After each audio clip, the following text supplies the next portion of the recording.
What's going on, folks? Hope everybody's having a fantastic day. Today's topic is going to be on how I just don't like shopping.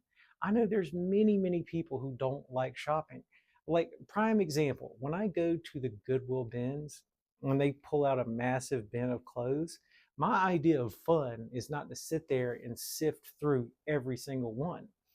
So when I'm in that moment, I have to really bring myself to a Zen state, breathe in deeply, let out, meditate, focus on letting go. And I focus on, okay, what can I do in the present moment to stay in the present moment? Because if I'm in the present moment, most of my problems disappear. So, doing something I don't enjoy doing, but is a necessary part of my business, has, and learning how to master that has become a skill that has aided me in other parts of my life. So, doing so is very beneficial. There's a lot of things I do on a day by day basis that I don't enjoy doing, right?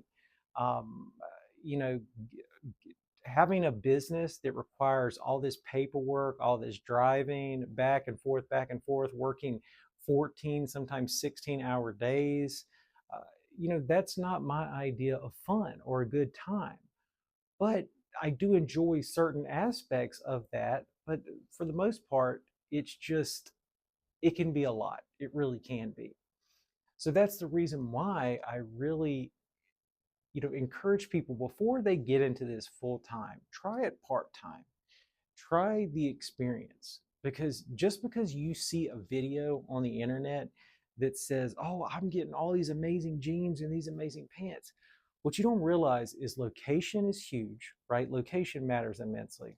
I'm not saying you can't start a successful business, like a reselling business, in a more rural area, because that's what I've done. But it helps to be in a bigger metropolitan area where you have access to more thrift stores. And I have to say this, you need to have access to thrift stores other than Goodwill. Goodwill is good, but Goodwill has gone up and there's a lot more competition. So I would really go to flea markets, things of that nature. That's another thing I don't like doing. I don't like getting up early in the morning at 2 o'clock, 3 o'clock to beat everybody to the flea market or wherever it's at. But guess what? When I do that, I get the results that I'm looking for. The early bird gets the worm is a very common saying, and it's there for a reason. If we want to get the thing that everybody else wants, we have to get there first. I had a friend suggest, when you go to like a estate sale, you want to get there not just the day of first thing in the morning. You want to get there one day early to try to build those connections and talk to people, right? So all these different areas really affect, what the overall outcome looks like. I'm telling you, reselling full time is it's not just a full time job, it's two full time jobs, sometimes three. You have to juggle all these different things, all these different responsibilities. Paperwork is a huge thing. Making sure you keep your receipts, making sure you write down your mileage, making sure you have a good accountant, right? Especially a tax accountant, because I'm telling you guys, taxes are everything in this business, especially if you're just a sole proprietor or if you do have an S Corp or LLC. You're going to want to keep all that stuff so that at the end of the year, when you file your taxes, you don't end up paying more than is owed, right? Because that's a real thing. And you can file all those deductions. So I recommend really being mindful about what you're doing before you get into reselling. Now, if I had just gone with, oh, I don't really enjoy shopping, so I'm going to try something different, then I never would have found this wonderful thing called reselling. I really enjoy this. I truly do. And it's just, it takes time. Like anything else takes time. It takes time to get involved, to do things, to build stuff up. Anybody who tells you that this is a get rich quick business is full of crap. And I'm telling you, I don't know anybody who's been able to do it like that. I mean, even if you have amazing thrift stores, right? Let's say you live in South Florida or Las Vegas, New York, California, right? You still have to search. You may have nicer thrift stores, but guess what? you're going to have to deal with more competition. That's another thing. There's a reason why people get in and get out of this business. It is a lot of work. It just is. It's a lot of driving, it's a lot of consistent effort, all these different emotions and feelings that you have. I mean, that's one of the reasons why I started the podcast that I started, which I'm going to release the full episode on my main channel, Chandler Pico, uh, pretty soon. And it's on dealing with mental health and business ownership, because it is not for the faint of heart. It is a lot of work, but we just do it. You do it and you get the results. Spend more time on income producing activities, right?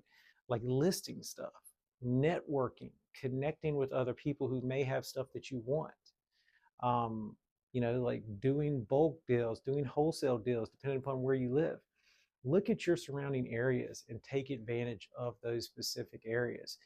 There may be things that you have in the city you live in that people across the nation or even another state over would absolutely kill for. So the point I'm trying to make is don't give up. Continue to just try and try and try. It always works, at least in my opinion. I mean, I have been at this for a while now, and my business is growing year over year over year. That's a huge thing. It really is. So it tells me that I'm doing something right. You may feel like you're not. You may feel like things aren't working out when they actually are. So don't shoot yourself in the foot. Be honest with yourself. Try new things. Try new things. I can't state that enough. If your thrift stores suck in your area, go to the flea markets. If your flea markets suck, go to ones outside of the area. Don't give up. Try different methods. I'm telling you, it always pays off, at least in my opinion. I'm a big fan of, you can run ads or you can do things like that. Use Facebook, use Google, try different things, lower your expenses so you can invest more into your business. All these things combined can really help. I know it's tough. I know being an entrepreneur and a business owner is tough. Yes. But guess what, guys? If it was easy, everybody would be doing it. So we have to recognize that. And when you're feeling stressed or you don't know what to do, pause, take a break. There's nothing wrong with taking a break. Take a breather, take a 5-10 minute breather. Breathe deeply, let go, right? That stimulates your vagus nerve that causes you to relax. If you get overwhelmed, if you have ADD, I have ADD, right? I can get overwhelmed pretty easily because I have all these different thoughts, all these different things that I need to do. What I ask myself frequently is what is going to lead me to where I want to be in life? And how can I be most helpful and beneficial? So usually that involves some type of volunteer work to help, just build my spiritual nature up. And also, when in business, listing things creates money. I can ship things, I can source things all day, every day, but listing things is what generates that income. It gets it on the platforms. So I have to do that if I want the results. So I really recommend that. I'm telling you guys, it gets easier. It's just a process. You just have to put one foot in front of the other. Don't stop. Continue, continue, continue. Take breaks when you need to take breaks. There's nothing wrong with that. Don't push through this anxiety and this fear uh, in certain scenarios, right? It's good to push through, but it's important to really address the feelings that you got going on. So with that, I appreciate you guys. Thank you so much for watching another video. Be sure to like, comment, subscribe, and follow me on all social media platforms. And I will catch you guys on the next one.